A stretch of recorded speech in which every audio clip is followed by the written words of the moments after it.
50-Foot Ant's Second Story, Chapter 2. Corporal Ant, 5th Squad, 3rd Platoon, 2nd of 19th Special Weapons Group. I answered, looking at him. Mister, I'm the platoon leader for that platoon, and I've never seen you before in my life, He told me. One of the Rangers handed him my wallet and he opened it, then pulled out my ID cards. Geneva Convention ID, military ID, Washington State driver's license, German driver's license, meal card, key cards for FSTS 317, call sign card. He handed them to the Ranger and looked at me. Only one problem, whoever you are. He told me. You're an asshole? Bomber suggested. There was a smack and Bomber groaned.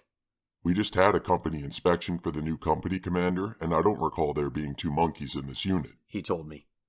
We had 100% accountability, and I would have remembered someone like you, and would have remembered if there were two troublemakers with the same last name. That's my brother. Go get him. He can verify me, I said. Hey, what about me? Nagel asked. I think I'd remember someone like you, too. He sneered. Yeah, she's got nice tits, don't she? Bomber helped. Another smack. The lieutenant looked like he had to pee. Sergeant Monkey is currently deployed, as you would know if you were indeed his brother, The lieutenant said. What do you want done with them, sir? One of the Rangers asked. Personally, I say throw them out in the snow without any gear. The officer smiled nastily. However, the CO is on his way up, along with the Sergeant Major and the XO. I named all three and he shook his head.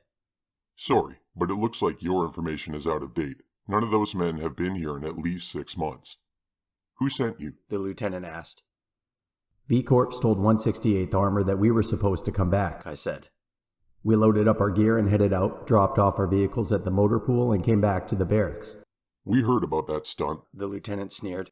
You assaulted the two gate guards, lied about your vehicles, which the sergeant of the guard discovered when he went to put the dispatches back and found that those vehicles had not left the motor pool. You returned here, broke into 3 rooms, assaulted several soldiers in this unit, then tried to pass off fake weapons to the armorer, who realized what you had done and stalled you after hitting his panic button. He smiled like he was Sherlock fucking Holmes and had just caught Moriarty with a Tijuana hooker, a donkey, and 2 midgets. The vehicles and weapons aren't fake. We drew them when we left in March. Bomber shot. For fuck's sake, you've been bouncing us from field exercise to field exercise. What do you mean, fakes? Did we just hand them drawings or something? Nagel asked. I'm in this goddamn unit. Check the fucking records. I'm in charge of FSTS 317, for God's sake. I told him. Wrong. FSTS 317 was shut down in April of this year. He told me. Bullshit. We were out there less than a week ago to do inventory. I told him. For a place that's shut down, there's a fuck ton of ammunition there. Hey, can I have a cigarette? Bomber asked. Someone smacked him again. I assure you, according to company records, that place was shut down long before I got here. He sneered.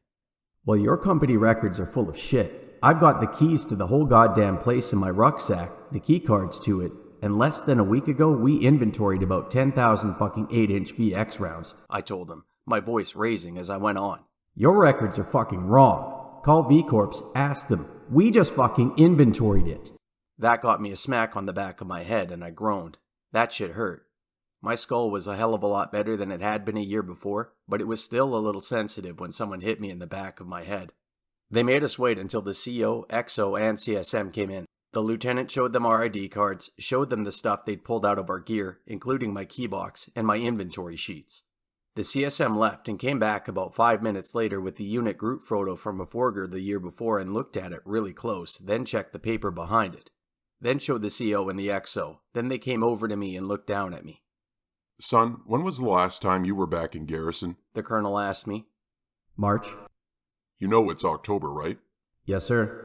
And you've been supporting other units this entire time? On whose authorization? He asked. Brigade. We couldn't get a hold of the unit, so we were contacting Brigade. I told him. They'd tell us where to go next and who to work for. Uncuff them, the colonel said, and waited for us as we stood up, massaging our wrists. I'm gonna remember you, Bomber threatened one of the Rangers. The guy curled his lip and Bomber smiled.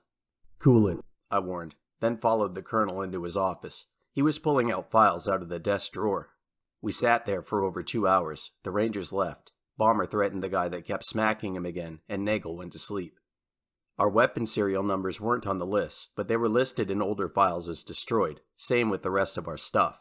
The vehicles were marked down as wrecked and depot, and our names had been erased out of the company's records. Our weapons, gear, and vehicles all had the same destroy date, and there was an accident report in the files that we'd been killed on Dead Man's Curve in April. A quick called the brigade, and they confirmed we did exist and that they'd been hearing from us regularly.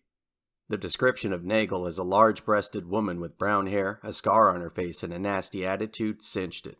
They called in 2nd Platoon's platoon sergeant, who came in, looked at us, confirmed we were who we said we were, and told us, I thought you guys were dead.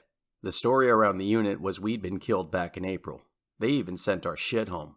As near as we'd figured out, between one CO and the next, someone panicked when they couldn't find us, couldn't find any of the shit for the site, couldn't find our gear, so they did some creative paperwork to keep the new CO from climbing up everyone's asses. And then they forgot about us. Even my brother thought I'd been killed. But still, some nights, when the wind and the snow howled, we had to wonder. Were we in the right place? They had us listed as dead. Some people claimed to have seen the wreckage of the vehicles get towed back to post. Our shit had been shipped back to the States.